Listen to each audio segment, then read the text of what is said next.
Om Namo Bhagavate Vasudevaya. Om Namo Bhagavate Vasudevaya. Om Namo Bhagavate Vasudevaya.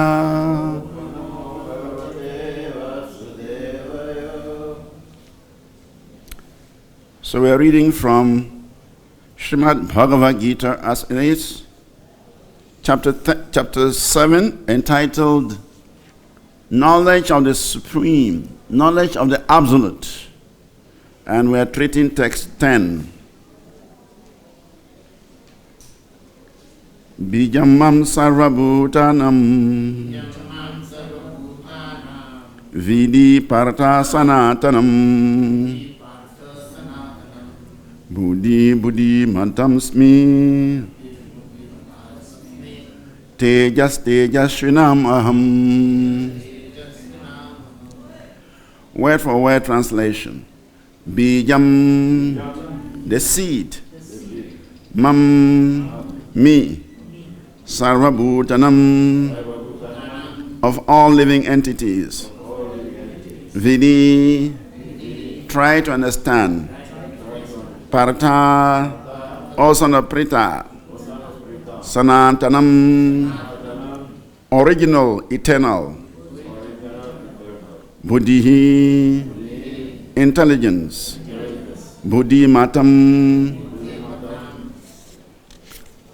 of the intelligent. Asmi, I am. Tejaha, prowess. Tejasvinam, of the powerful. Aham, I am. Translation and purport by His Divine Grace, A.C. Bhakti Vedanta Swami, Jagat Guru Srila Prabhupada Ki Jai. Purport. Translation. O son of Prita, know that I am the original seed of all existences, the intelligence of the intelligent, and the prowess of all powerful men. Purport. Bijam means seed. Krishna is the seed of everything. There are various living entities, movable and inert. Birds, beasts, men, and many other living creatures are moving living entities, trees and plants. Trees and plants, however, are inert.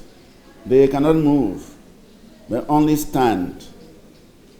Every entity is contained within the scope of 8,400,000 species of life. Some of them are moving and some of them are inert. In all cases, however, the seed of their life is Krishna. As stated in Vedic literature, Brahman, or the Supreme Absolute Truth, is that from which everything is emanating. Krishna is Param Brahman, the Supreme Spirit. Brahman is impersonal, and Param Brahman is personal. Impersonal Brahman is situated in the personal aspect. That is stated in Bhagavad-Gita. Therefore, originally, Krishna is the source of everything. He is the root. As the root of a tree maintains the whole tree, Krishna, being the original root of all things, maintains everything in this world, in this material manifestation. This is also confirmed in the Vedic literature, Katha Upanishads 2.2.13. Nityo nityanam chetanas chetananam eko bahunam yo vidadati karmam. He is the prime, eternal among all eternals. He is the supreme living entity of all living entities. and he alone is maintaining all life. One cannot do anything without intelligence. And Krishna also says that he is the root of all intelligence. Unless a person is intelligent, he cannot understand the Supreme Personality of Godhead. Om Jnanatimirasya Jnanan Ganashalakaya Chakshuramalitam Yena Tasmai Sri Gurave Namaha.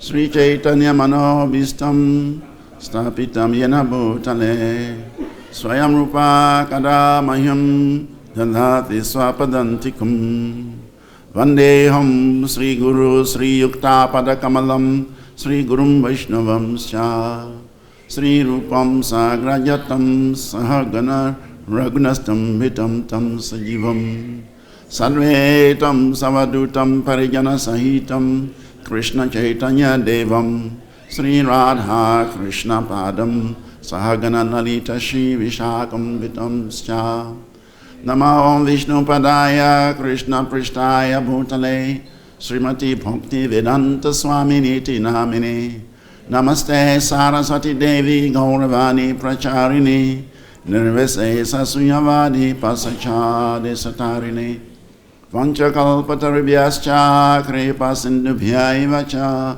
Patitanam Pavinibhyo Vaishnavibhyo Namo Namaha Namo Mahavadanyaya Krishna Prema Pradayate Krishnaya Krishna Chaitanya Namini Gauratvize Namaha Nityanando Vatutendur Vasuda Pranavalabhar Janavir Jivita Patir Krishna Prema Padaprabhu Padmavati Sutta Srimam Sachirananda Purvaja Bhavahum Mata Jagat Rakta Rakta Gora Kale Varaha Advaitam Harinadvaita Racharyam Bhakti Shamshanat Bhaktavataram Itam Shamadvaita Acharya Ashraye Panchatattvamakam Krishnam Bhakta Rupa Swarupakam Bhaktavataram Bhaktakyam Namami Bhakti Shaktikam Hey Krishna Karuna Sindhu Dinabandho Jagatpate Gopesha Gopita Kanta Radha Kanta Namostate Jayatam Suratopango Mama Dirgatimar Sarvasva Padam Bhujo Radha Madana Mohano Divyar Vrindaranya Kalpadrumada Srimad Ratnatkara Simhastanustao Sri Sri Radha Srila Govinda Devo Prishyali Sevya Manos Marami Srimam Rasa Rasarambi Vamsivata Tatastita Karasan Venu Swanai Gopi Gopinatastu Naha Taptakan Chanagaurangi Radhe Vrindavanishwari Vrishabhanu Sute Devi Pranamami Hari Priye Jai Sri Krishna Chaitanya Prabhu Nityananda Sri Advaita Gadadhar Srivas Gaura Bhakta Vrinda Hare Krishna Krishna Krishna Hare Hare Hare Rama Rama Rama Hare Hare. Translation again. O son of Pritha, know that I am the original seed of all existences, the intelligence of the intelligent, and the prowess of all powerful men. Bukam karoti vachalam pangam lagayate grim yat kripatamahad vande Shri Guru Dinataranam Paramanam Madhavam Sri Chaitanya Ishwaram Akanda Mandalakram Vyaptayina Characharam Tatpadam Dashitam Yena Tasmai Sri Gurave Namaha. So everyone is welcome to this evening discussion on Srimad Bhagavad-Gita. And today we are looking at this verse, which is saying, O son of Pritha, know that I am the original seed of all existences, the intelligence of the intelligent, and the prowess of all powerful men.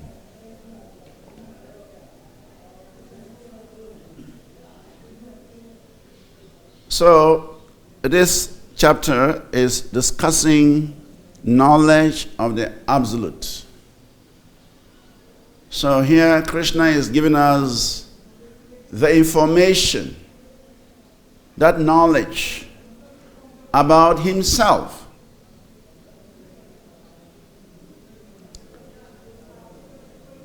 Srila Prabhupada mentions that when somebody speaks about himself, he can tell you more about himself than if somebody wants to speak about that person.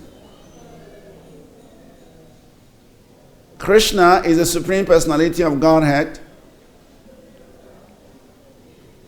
He knows himself to any degree you can think of.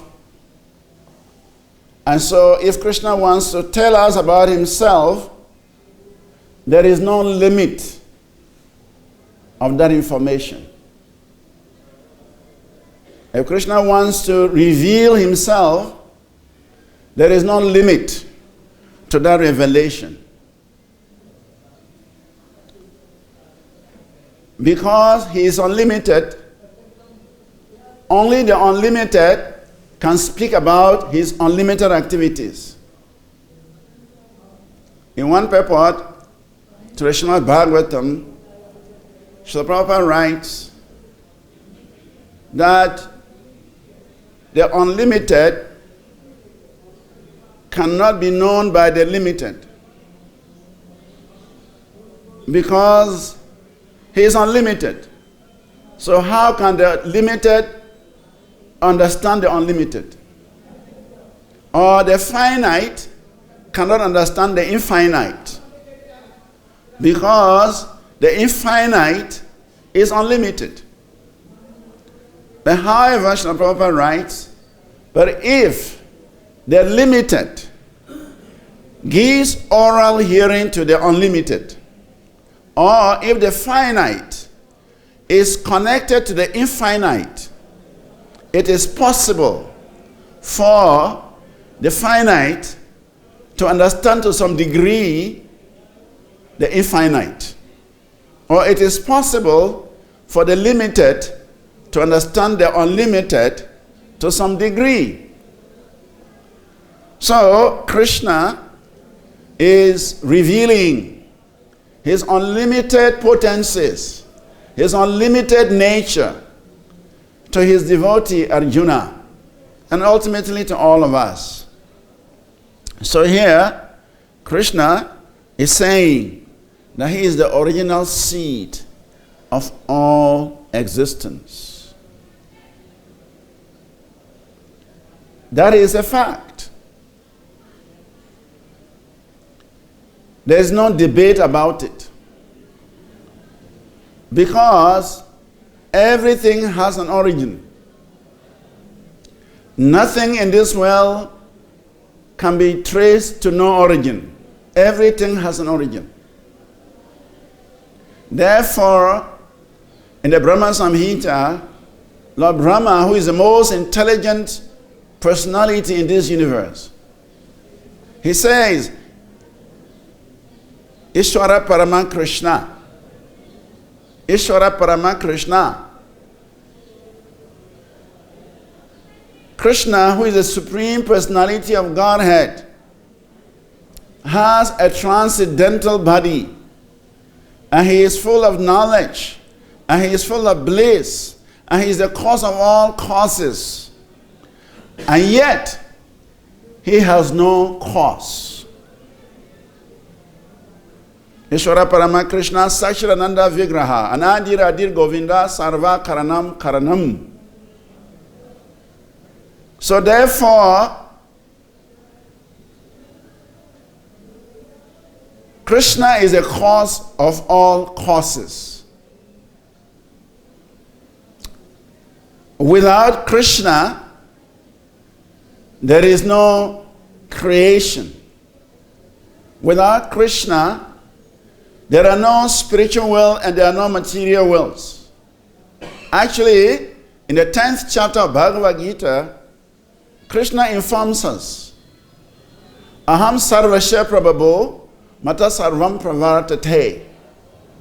Krishna says, both the spiritual and the material worlds they emanate from me. So, they cannot be spiritual existence, and neither can they be material existence without Krishna manifesting the spiritual worlds as well as the material worlds. So everything is emanating from Krishna. Anything that we see in this world is coming from Krishna. So Srila Prabhupada is mentioning in the purport that all the 8,400,000 species of life forms are all coming from Krishna. Without Krishna, there cannot be any life forms in this world. Without Krishna, there cannot be any form of existence in this world. So therefore, we have to accept that every existence is coming from Krishna.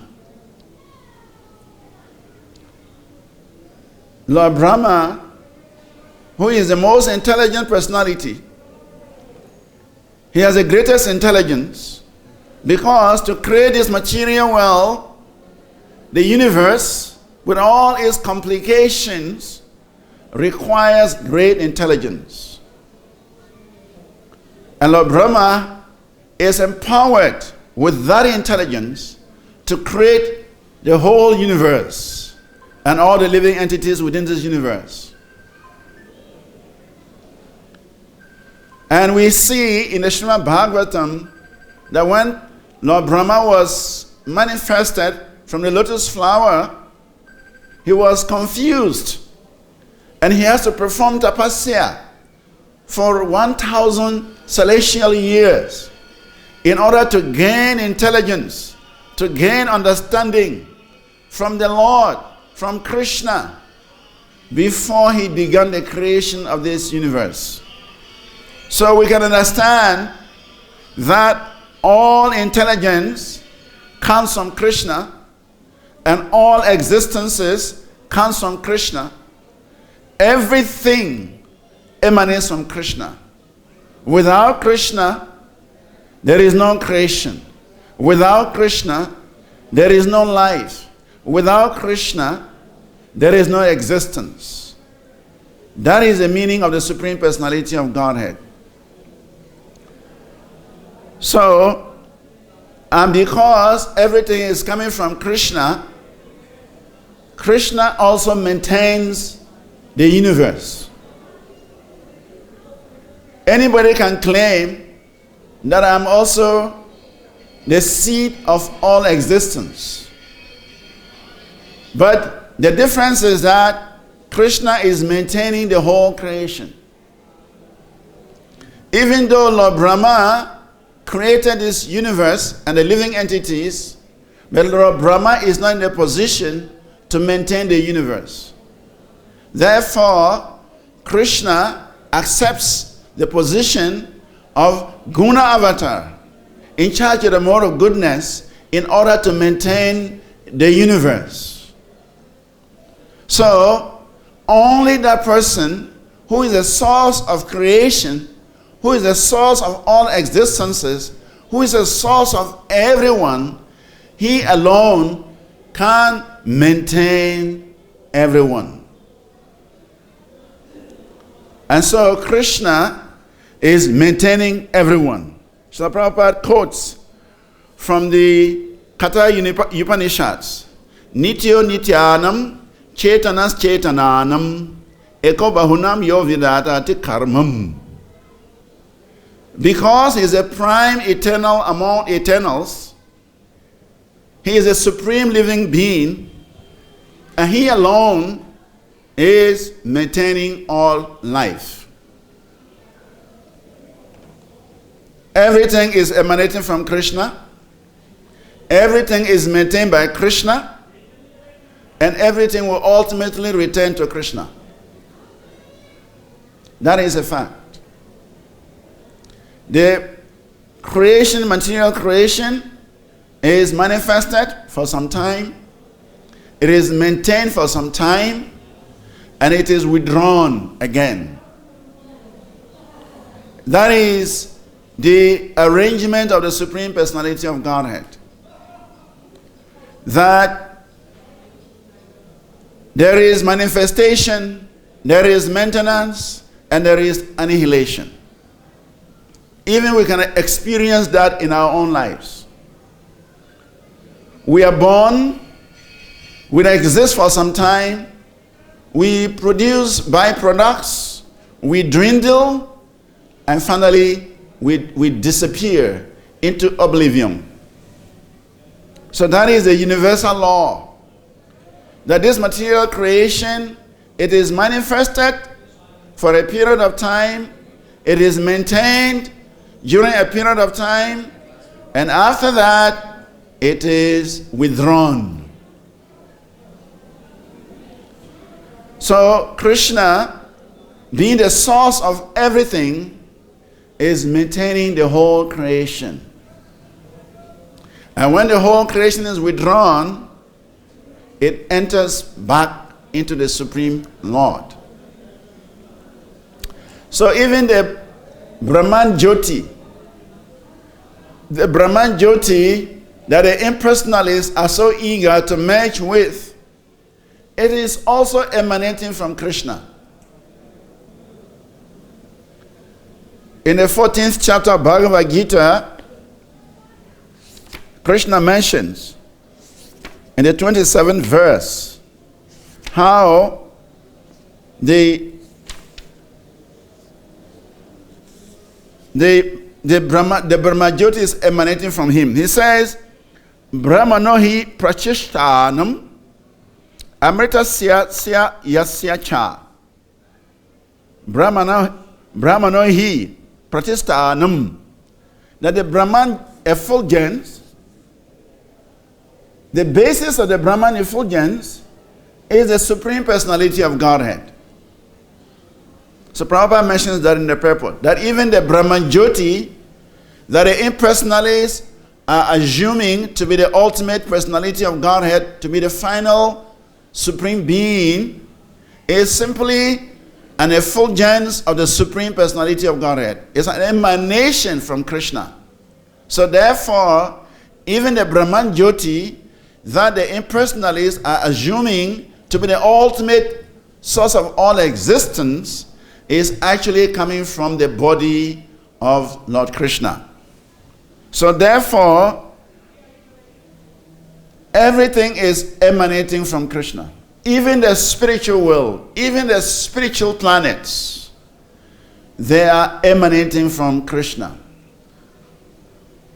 So therefore, we can see that nothing in both the material and the spiritual world can exist without Krishna.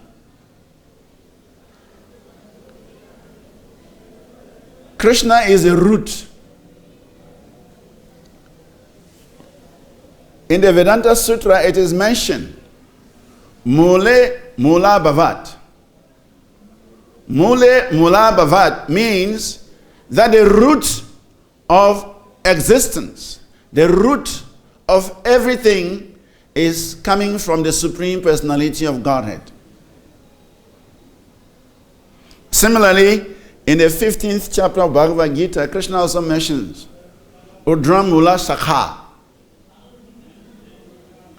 That he talked about the imperishable banyan tree, which is coming down from Lord Brahma's planet. This imperishable tree is the perverted form of this imperishable tree is a material world. But when you trace this tree, you will end up in Brahma's Loka. And when you further trace the tree, you will end up in the spiritual world. Because Brahma's origin is from Garbhodakashai Vishnu. And Garbhodakashai Vishnu is coming from Karanadakashai Vishnu. And Karandakashaya Vishnu is coming from the Chaturbuja. So therefore, and then you go on and on and on back to Krishna, to Balaram and to Krishna. So therefore, everything is emanating from Krishna. So even this universe has its source from Brahma. And Brahma has its source from Vishnu. Vishnu has its source from the Chaturvyuha. And Chaturvyuha has its source from Balaram. And Balaram has its source from Krishna. So therefore, everything is coming down from Krishna. Without Krishna, there is no existence. Without Krishna, there is no manifestation. So Krishna is speaking here that we must understand that every existence that we see, whether spiritual or material, is coming from him. Then he further on says that it should also be known that the intelligence of the intelligent is coming from me.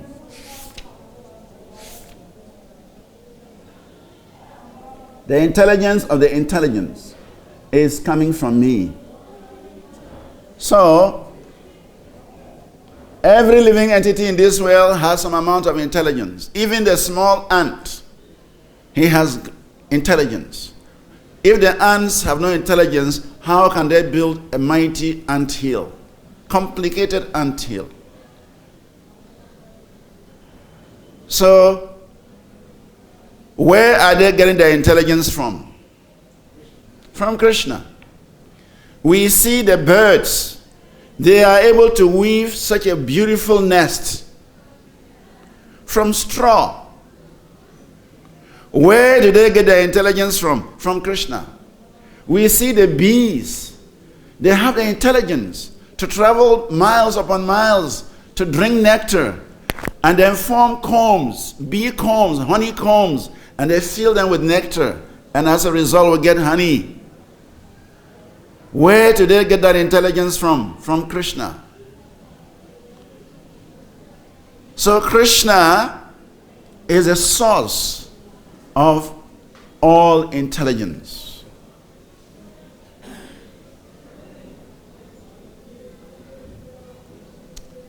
So Krishna is supplying the intelligence from within. Aham sarvasya chaham hrideshani vishto. Krishna is seated in the heart of all living entities, and he is supplying all the intelligence. Even the ant, Krishna is supplying him the intelligence. Without Krishna supplying intelligence, where are we going to get our intelligence from? So every living entity is receiving intelligence from the Supreme Personality of Godhead. And whatever we are doing, whatever we are manifesting from our intelligence, is simply because the Supreme Lord has supplied us the intelligence, we are able to manifest something wonderful in this world. Even Lord Brahma, for him to create this material world, to create this universe, he needed that intelligence. And in order to please the Supreme Personality of Godhead, Lord Brahma performed such great tapasyas for the pleasure of the Supreme Lord. And when the Lord is pleased with him, he gave him the intelligence by which he could create. Tene Brahma Hiraya Adi Kavaye. Lord Brahma is the first student of Vedic knowledge. Lord Brahma is such a fortunate soul that he received knowledge directly. He received intelligence directly. He received empowerment directly from the Supreme Personality of Godhead. And as a result of that direct empowerment, Lord Brahma is able to create this universe. So therefore, all intelligence, even the intelligence of the scientist, is coming from Krishna. There is no source of intelligence anywhere. Everybody is getting intelligence from the Supreme Personality of Godhead. There is no other way there is intelligence. Of course, now they are creating what they call artificial intelligence. But even that artificial intelligence, where is it coming from? From the human being. And where does the human being get intelligence from? From Krishna. So even the so-called artificial intelligence is still getting intelligence from Krishna. There is nothing artificial. Because that so-called artificial intelligence cannot create itself. It is created by a human being. So ultimately, all the intelligence comes from Krishna. Krishna further on says, the prowess of all powerful men also comes from me. So, there are a lot of powerful people in this world. Many, many great personalities in this world. Very strong, very powerful. But the question is, where do they get their power from? Hiranyakashipu was thinking he's the greatest personality in the universe. Actually, he was, Hiranyakashipu. Because he had conquered all the heavenly planets, he had conquered all the demigods. The demigods were house boys and house maid servants. They were all bowing down to Hiranyakashipu. So Hiranyakashipu was thinking, I am the greatest. Nobody else in this whole universe is equal to me.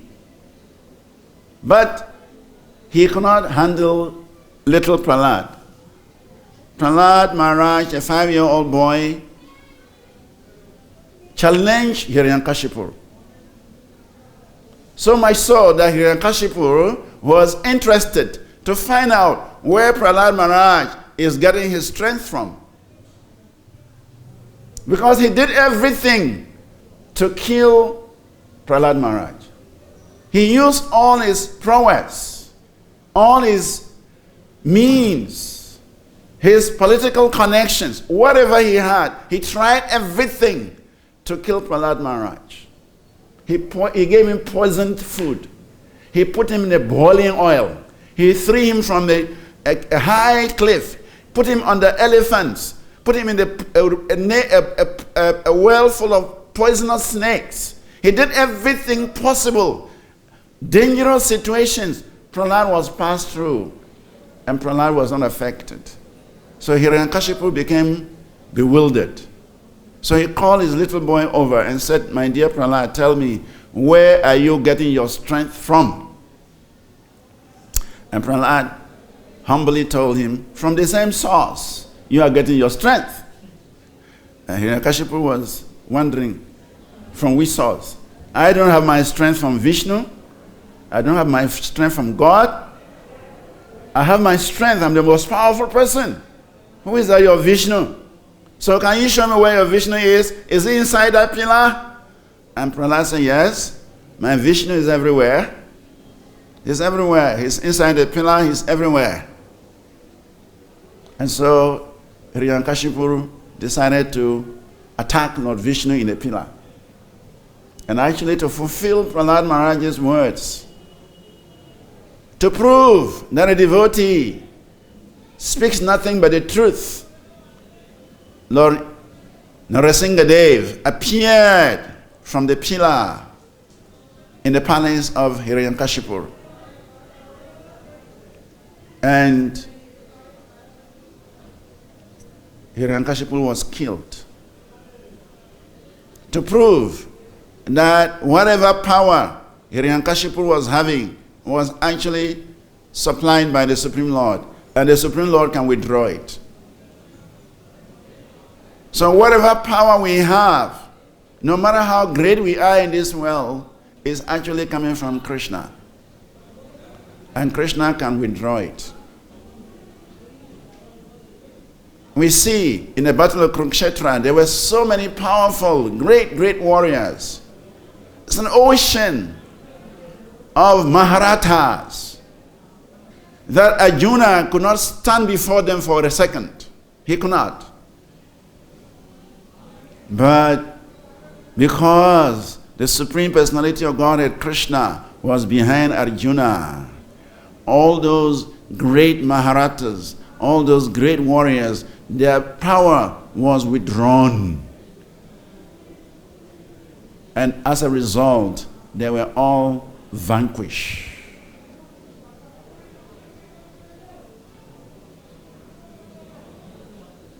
So,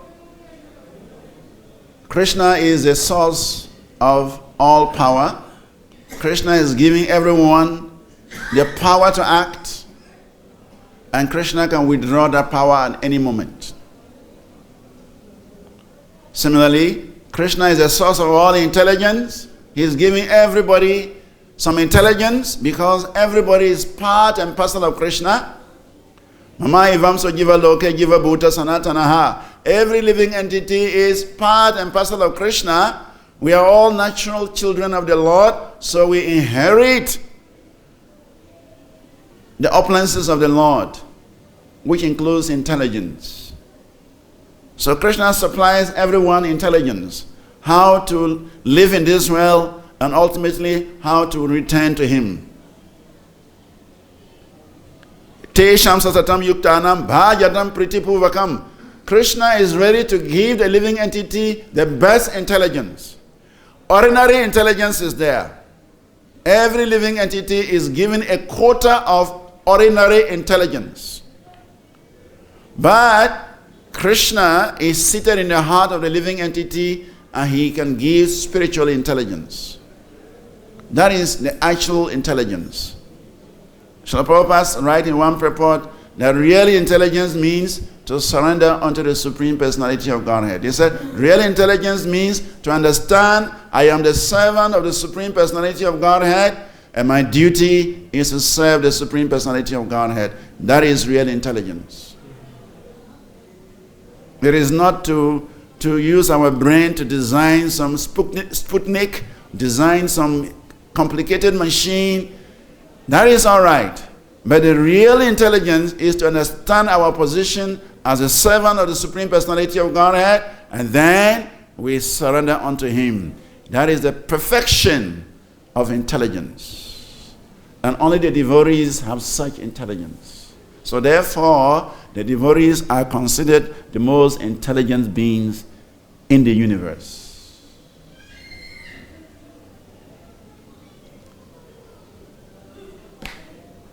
We have 5 minutes more, maybe some questions, comments. Yes, Prabhu?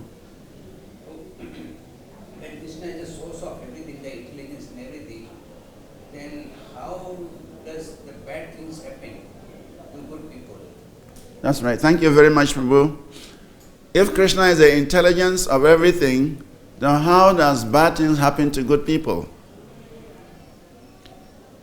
The fact is, even though Krishna is supplying us intelligence, he's a source of all intelligence, but how we utilize that intelligence is left to us. How we utilize that intelligence is like a father gives money to all his 5 children. He gives them each $1,000 each. One child decides to use $1,000 to buy a book he can study and become a learned person.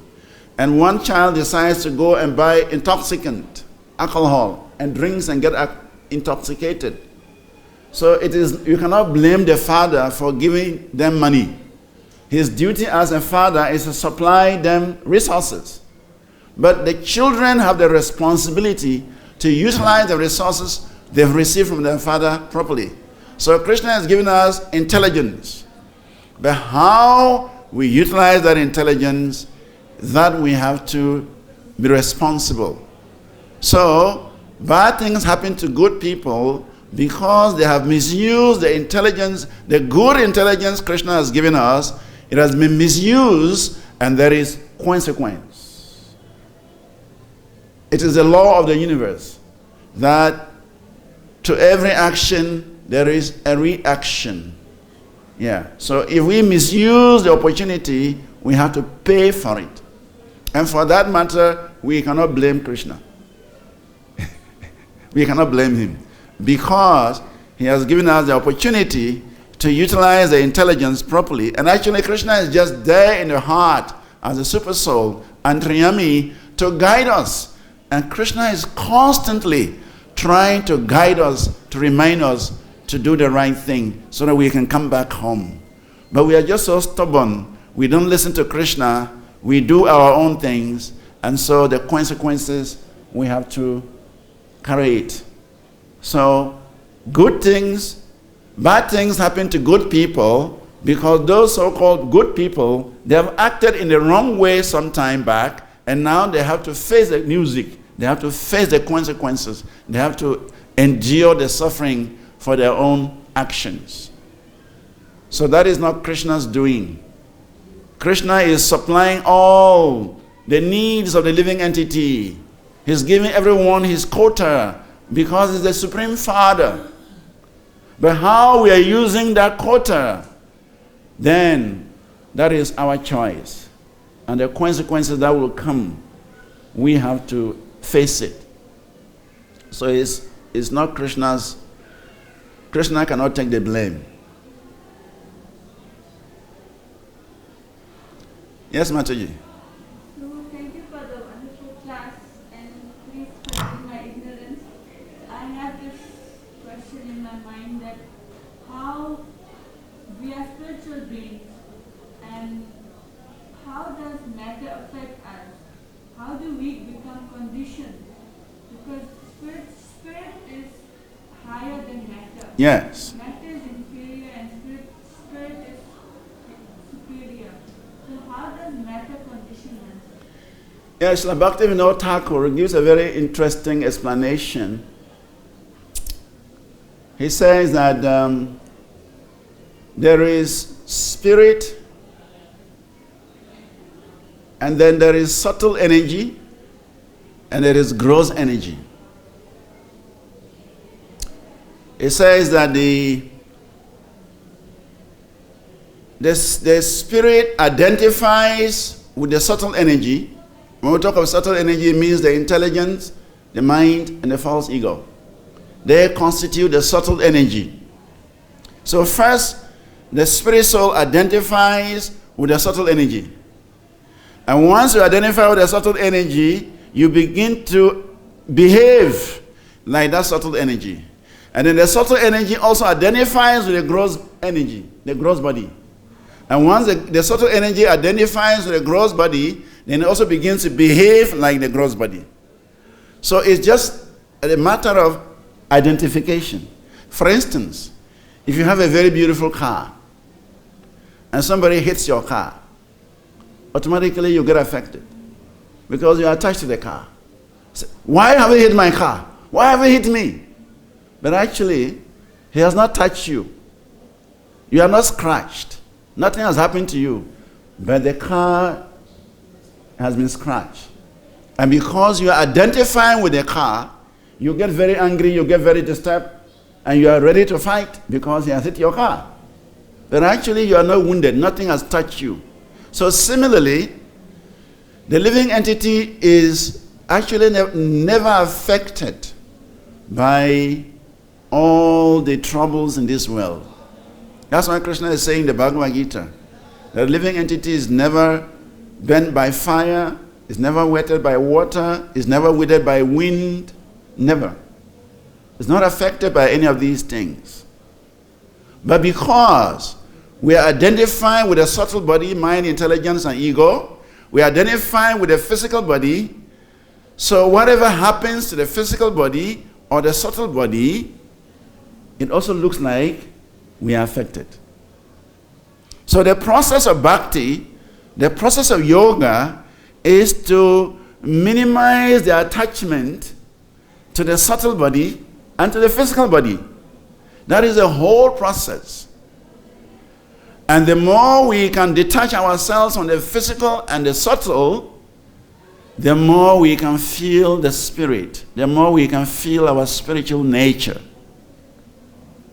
And the more we identify with the physical and the subtle bodies, the more we think we are material. So, the process of bhakti is meant to help us become detached. That's why Krishna in the 6th chapter of Bhagavad-Gita, when Arjuna was complaining, Chanchalam hi manasha Krishna, Arjuna is complaining that the mind is chanchalam. The mind is very difficult to control. He said it is even much more difficult to control the mind than to control the wind. So Krishna said, Abhyasena tu kaunteya varagyana cha grihate. Abhyasena means practice. And varagya means detachment. So Krishna told Arjuna that even though the mind is chanchalam, even though the mind is very troublesome, very difficult to control, but if you apply these two principles, practice, constant practice, and detachment, the mind can be controlled. So one may ask the question, what do we practice? And therefore Krishna says, Man mana bhava, man bhakto, mam yaji, mam namaskuru. That is the practice. Think of me. Become my devotee. Worship me. And you will come to me. I promise you this. So, we have to apply these two principles. Constant practice. And then we have to also practice detachment. So these two things are necessary. And that is facilitated in devotional service. Bhakti-yoga, what is it? Krishna says, and in the Bhagavatam it says, Vasudeva Bhagavati bhakti-yoga prayojitaha. Janayatu asuvaragyam janachayat ahaitukam. That by practicing devotional service, one develops causeless knowledge and detachment. Janayatu asuvaragyam, one develops causeless knowledge and detachment. So that is what devotional service is meant to give us. By practicing devotional service, we develop causeless knowledge that we are not this body, we are servants of Krishna, and our duty is to please Krishna, and then automatically detachment will come. And when detachment comes, first we'll be detached from the physical body, and second, we'll also be detached from the subtle body. And when we are free from this physical and the subtle body, then we can feel the presence of the soul. In one purpose, Srila Prabhupada writes, the self-realization is like a dry coconut. When a coconut is dry and you shake it, you can feel the copra inside shaking. That means the copra inside has become completely detached from the hard shell. But when the copra is not detached, when you shake it, you cannot hear any noise inside. That means there's still some attachment. So, but as soon as the copra is completely detached from the hard shell, when you shake it, you can hear some noise. Similarly, our practice of Krishna consciousness is actually meant to separate the soul from both subtle energies and physical energies. Subtle body and physical body. When we leave the physical body, we exist in the subtle body. Mind, intelligence, and false ego. When we leave this physical body, the false ego, the mind, and the intelligence follow the soul to the next body. All our activities, the reactions, varsanas, thoughts, desires, all are within the subtle body. The subtle body is called lingam because it contains all the impressions of our desires, of our actions. Everything is there, and we carry that to the next body.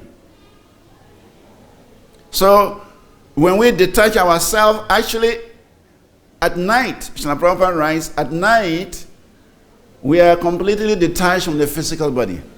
When we go to sleep, we forget about the physical body. And we operate in the subtle body. We are dreaming, we are traveling in the dream. That is the subtle body. Physical body is asleep, we forget about it. And then, when we wake up in the morning, we forget about the subtle body. And we become conscious of the physical body. So it says that we oscillate between subtle life and physical life, gross life and subtle life. During the day, we are aware of the physical body, we are aware of the physical environment, and we act physically. During the night, when we go to sleep, we put down the physical body, it goes to sleep, we forget about it. And then we operate in the subtle body. We dream, we find ourselves in distant places, we are performing certain actions. All that is happening in the subtle body, mind, intelligence, and false ego. So, one day, we'll be able to actually become completely, consciously separated from the subtle and the gross body. By this intense practice of Krishna consciousness, we'll get to the point when we can actually feel completely separated from the gross and subtle body. It is possible.